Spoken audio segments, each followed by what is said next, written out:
नमस्कार बच्चों। आज हम जिस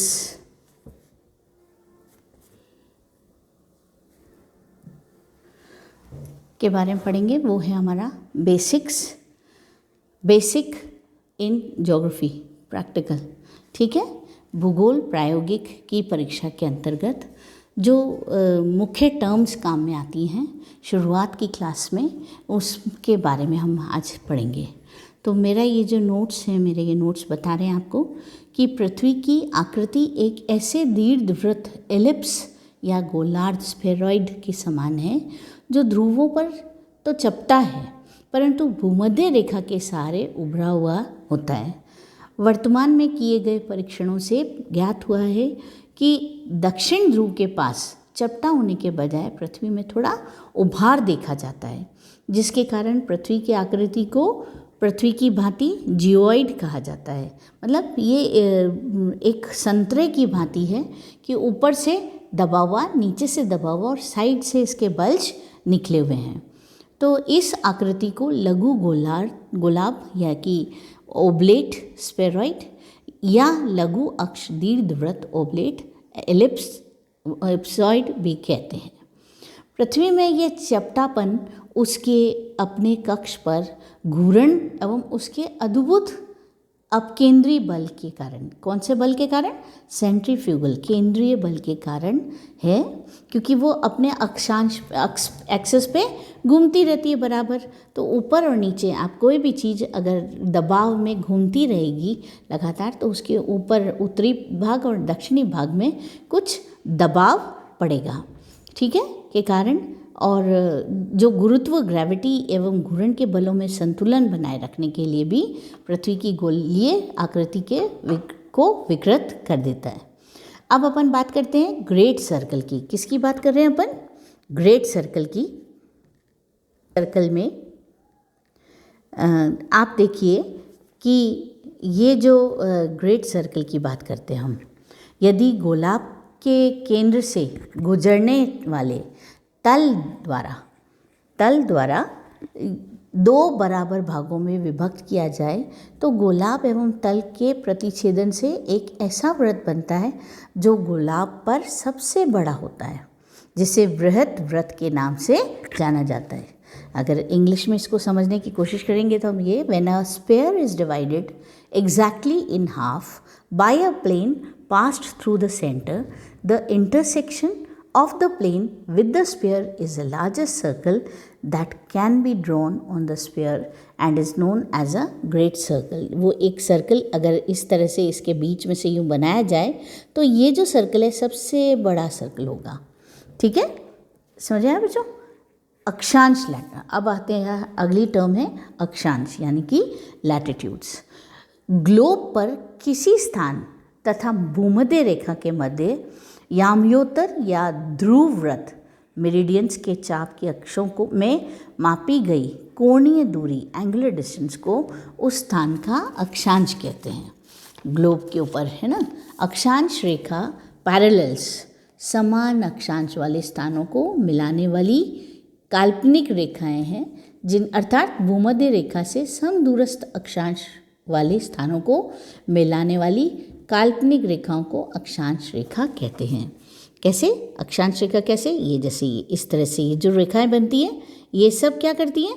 ध्रुव के आसपास हैं और सब इस तरह से उत्तरी गोलार्ध और दक्षिणी गोलार्ध में बनी हुई है।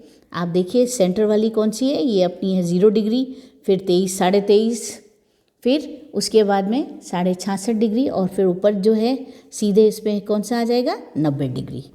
तो ये हमारी कौन सी रेखाएं बनती हैं? अक्षांश रेखाएं, जो पूरे गोलार्ध को कवर करती हैं। अक्षांश रेखाओं की विशेषताएं क्या होती है? अक्षांश रेखाएं भूमध्य रेखा के उत्तर तथा दक्षिण में भूमध्य रेखा के समानांतर होती हैं। ये पूर्व से पश्चिम को खींची होती हैं, अर्थात ये डायरेक्शन इनका चलता रहता है इस तरह से, ये है ना, और खींची होती है तथा अतः एक ही अक्षांश पर स्थित सभी स्थान शुरू पूर्व पश्चिम दिशा बताएंगे। शुद्ध दिशा प्रक्षेप में इसलिए ऐसे स्थानों को सीधी रेखा द्वारा जोड़ दिया जाता है। भूमध्य रेखा पूर्ण वृत्त, बृहत वृत्त, ग्रेट सर्कल होती है तथा शेष सभी अक्षांश वृत्त लघुकृत स्मॉल सर्कल्स होते हैं। भूमध्य रेखा के उत्तर दक्षिण में अक्षांश रेखाओं की लंबाई क्रमशः कम हो जाती है।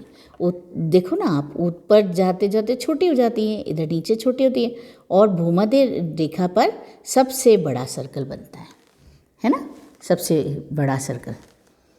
तो भूमध्य रेखा पूर्ण वृत्त, बृहत वृत्त, ग्रेट सर्कल होती है तथा शेष सभी अक्षांश वृत्त लघु वृत्त स्मॉल सर्कल्स होते हैं। भूमध्य रेखा के उत्तर दक्षिण में अक्षांश रेखाओं की लंबाई क्रमशः कम हो जाती है। भूमध्य रेखा सबसे बड़ा वृत्त है। 90 डिग्री उत्तरी व दक्षिणी अक्षांश केवल बिंदु मात्र होते हैं। विषुवत रेखा से ध्रुवों की ओर जाने पर अक्षांश के बीच की दूरी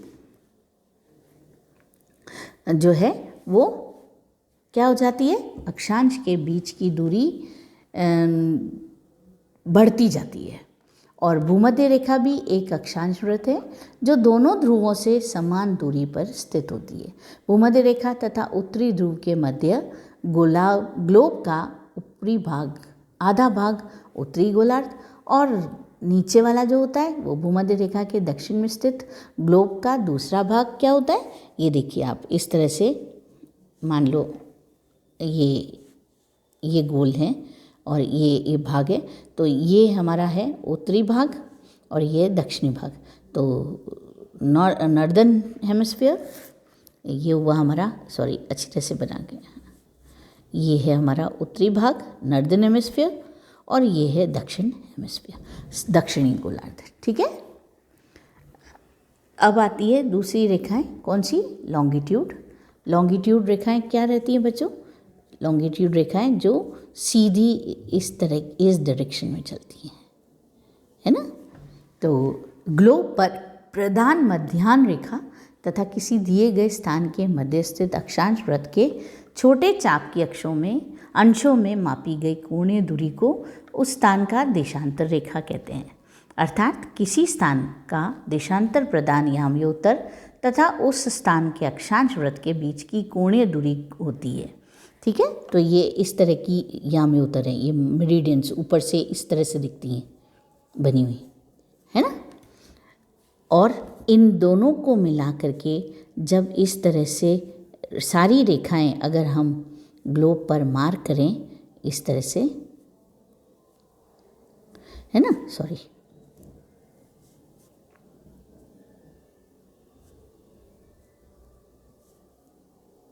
ये, इसको हम बोलते हैं भूग्रिड। क्या बोलते हैं, भूग्रिड, है ना, भूग्रिड होता है ये जाल। आपने सर्कस में मौत का कुआं गोला देखा होगा, मौत का गोला जिसके अंदर मोटरसाइकिल चलती है, तो वो एक तरह से हमारा कल्पना नहीं होती है कि हमारा जो ग्लोब है उसके ऊपर से कागज़ अगर हटा दिया जाए तो वो जो ग्रिड है पूरा का पूरा वो हमारा भूग्रिड हमको देखने को मिलेगा। अब मेरे ख्याल से आपको अक्षांश और देशांतर रेखाओं के बारे में आपको पता चल गया है, तो अपन आगे प्रोजेक्शंस शुरू कर सकते हैं। इन्हीं पर हमारे प्रोजेक्शंस बने हुए हैं। सबसे पहले हम कल की क्लास में बोन्स प्रक्षेप पढ़ेंगे, जिसके बारे में अगली क्लास में आपको मैं बताऊंगी। थैंक यू, धन्यवाद।